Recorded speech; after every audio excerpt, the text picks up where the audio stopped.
Thoughtful landlord that pays attention will help you attract the right tenants and avoid the wrong tenants. Now, the vetting, the leasing, etc., that is different, and it is definitely more complicated in Airbnb.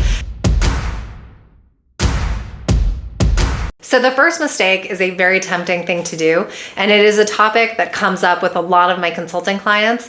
I think the reason why people are so inclined to engage in this behavior is because when you list your property, you get nervous. You think, I like this property, but will anyone else? I like this property, but is it in a good location?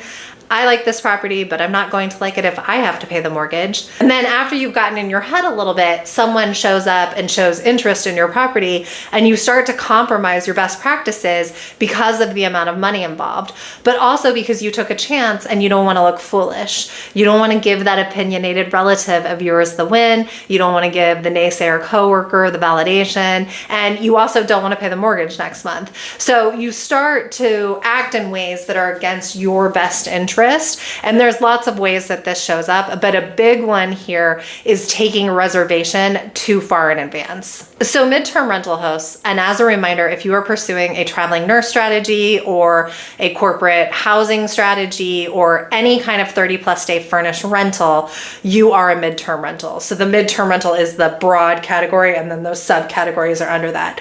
But let's say you're part of a midterm rental strategy and your next opening is February 15th, but it's been a little bit slow and someone shows up and they're interested for May 1st. And so you go ahead and take that listing. You really don't want to do this because it causes too large of a gap between when the last tenant was out and when you have to take the next tenant in. And the problem with that is that then you're trying to find a new tenant that needs that punctuated space. They need it now, but they don't need it after May 1st or whatever, right? So often this can create vacancy issues for you that cost you a lot more money than just dropping your immediate price. So my advice on this is always to try to make sure that your next tenant is showing up somewhat close to the end of your existing tenant and to approach your midterm rental strategy that way. This is different from short-term rentals where you can and should take bookings far in advance because you have confidence there are enough interested short-term renters to fill in the gaps. But we don't have that confidence with midterm rentals, so we don't set it up that way. If you are new here, welcome. My name is Erin Spradlin. I have written 3 midterm rental books for new 30+ day furnished hosts. I have my own furnished rentals, so 30+ day rentals since 2017, and I help new landlord hosts find tenants for these midterm rentals.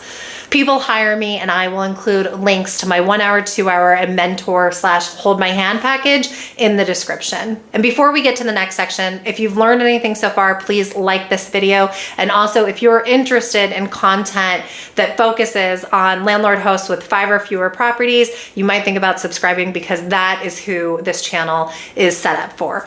Also, good for you to know, I am not an insurance broker, I am not a lawyer, I am not an accountant, and any information I give you on those topics should be backed up by a professional in those areas. Okay, let's get to the second common mistake that I see new landlord hosts make in the midterm space. So new hosts often focus on the tenant type instead of the opportunity, and I'm talking about those of you that are pursuing a traveling nurse strategy.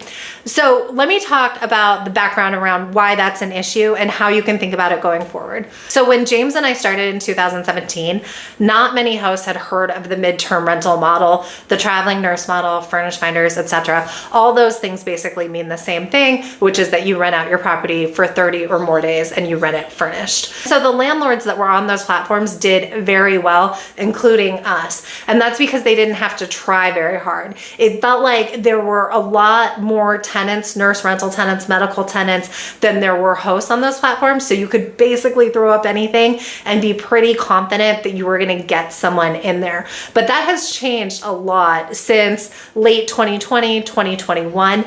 And the reason for that is twofold. One has to do with regulation and one has to do with traveling nurses.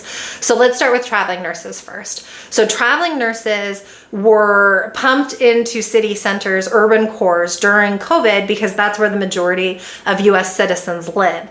And those cities were having the most significant issues with COVID, meaning the most people were getting sick in the cities from COVID, right? So they were bringing in nurses to treat those people and they were bringing in traveling nurses to do that. that. Well, then the vaccine became available and those urban cores and those cities didn't need nurses as much, so nurses got sent back. At the same time, a lot of cities that didn't have anything written in their code around short-term rentals or allowed for short-term rentals had finally gotten their act together and started putting in regulation that prohibited short-term rentals. So then, because of that, you saw a lot of hosts that had furnished properties and didn't know what to do with them. So then this coincides with COVID, and it's like, hey, great solution. You can work with this tenant pool of nurses, and they come in and they're nice and they're clean and they pay their bills on time, and you don't have to work very hard and you don't have to get rid of the furniture, and it's still a great investment. And so then you had all of these hosts flood the space,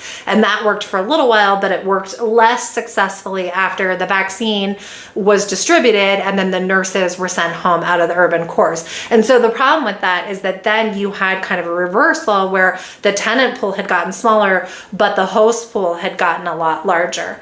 Now, I know that you're not excited to hear this because you may have approached this video of like, oh, I want to learn how to do traveling nurse strategy. Well, the good news is everything that I'm going to talk about applies to nurses and everyone else. So if you're listening to this video, everything that I say is also relevant to picking up traveling nurses, but it's also a way to pick up other responsible tenants in the space that need these furnished midterm rentals. This space still has a lot of growth and you should still be excited about that. My feeling is that furnished rentals may become the future of rentals simply because it's a convenience issue, and more people, especially at the time frame when they might be doing a rental, either when they're young before they're established and they have kids, or after they've already had their kids leave their houses, I think there will be a preference for the convenience of furnished rentals. And so for that reason, I feel tenant pool for midterm rentals is going to continue to grow and maybe grow quite aggressively. All right, mistake number 3 that I see people make, hosts make in the midterm rental space is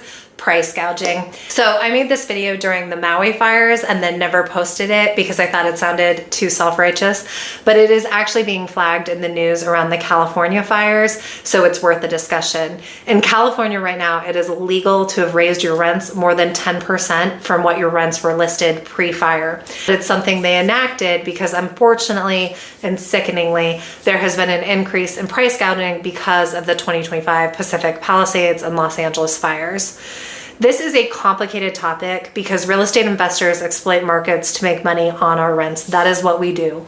The majority of us are mom and pops businesses with under 10 rentals, and it's something a lot of us do to help feel diversified and safe when we retire. Most of us are not bloodthirsty investors. We have small businesses that other people call a house rental, and we hopefully are in markets that are in demand, and therefore we can make a little bit on those rents. So how do you know where the line is on this? Well, typically a furnished rental will command in 2025 anywhere between 35 to 55% above what a long-term unfurnished rental will command. And that's a little bit lower than years past, and that's because of the entrance of other hosts into the space and a little bit of the softening in the rent markets across all rental models, not just midterm rentals. But anyways, it's 35 to 55% above a long-term unfurnished rental. However, sometimes you will find yourself in a housing market that has abruptly faced a housing crisis because of these climate events. And when these situations arise, you have to decide what your ethics are around your rental and around your business. And I really like that California has implemented a percentage because it's a line we can all tack to or follow moving forward. So the law in California right now, and the Attorney General is pursuing this. And if you go on to Airbnb, it says you cannot raise your price more than 10%. Learn more here. And it takes you to the California Attorney General's page. So don't raise prices above 10% if a horrific climate event has knocked out a bunch of housing in your area. So the standard that California has set is to not raise your prices above 10% what they were priced like yesterday if there's some kind of abrupt increase in the tenant pool, which is what has happened in LA. So it's not that you have to only be 10% above the unfurnished rental rate. That doesn't make sense. You just can't be more than 10% above what your midterm rental rate was yesterday before the fires. And when I was thinking about this, I thought, well, a lot of people people feel that this is a victimless crime when they raise their rents really high, because it takes advantage of the insurance companies and not the individuals. But it doesn't stop at the insurance companies. To begin with, a lot of those people just had their policies canceled, so they don't have insurance. And second, the insurance companies are stressed right now, and you can bet that they are not overpaying for anything, and they have all the data models to know what the prices should be. So for that reason, the cost is then passed to the consumer, and that consumer probably just lost everything that they own. And so you don't want to do that to them. No one wants to do that to them. So that's how to think about these models when you're in an environment where all of a sudden the tenant pool shifts quickly and you're trying to think about your ethics around it. If you're new to landlording or rental property management, it might be smart to now have a conversation with yourself or your business partner or your spouse about what your ethics are around rental properties and what you're comfortable with and what you're not, because we can assume that these topics are going to continue. There's no justification or reason to exploit people on the worst day of their lives. All right, mistake number 4, Airbnb. I have conversations with people every week about Airbnb and their discomfort around Airbnb. They have heard a lot of bad things about Airbnb. They've seen a lot of terrible news stories about Airbnb. I think all rental hosts would be smart to disavow themselves of their negative attitudes toward Airbnb and to start thinking about Airbnb as a rental platform. No different than the other rental platforms like Zillow, Furnished, HotPads, etc. And the way you should think about Airbnb is as a rental platform for furnished listings, but with no time component, because Airbnb has settings for any length of time. Now, the vetting, the leasing, etc., that is different, and it is definitely more complicated in Airbnb, and it requires some workarounds, but there are ways to protect yourself on the platform. All right, and mistake 5, the most important mistake, the mistake you care about most in this video. A couple of years ago, I read a great book called The Art of Gathering by Priya Parker. And one of the issues she discussed in the book is the chill host. And a chill host will have a dinner party and then just kind of sit back and let the guests interact, because that is the perceived polite way to go about things. But this creates all sorts of issues for the guest and for the host. The example she used is that one of your guests might dominate the time of day of the other guests just by talking.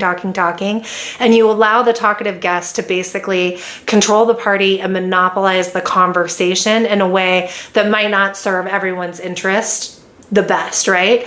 So for this reason, she says you should take control. And it's the same thing with landlording and hosting. We want people to like our places and we want them to like us. And for that reason, we might have a lackadaisical approach to some things, but we really shouldn't. First, the tenant will react to your energy. So you always want to be presenting as if you've done this, you have systems for it. This is when you check in, this is when you check out. These are the expectations.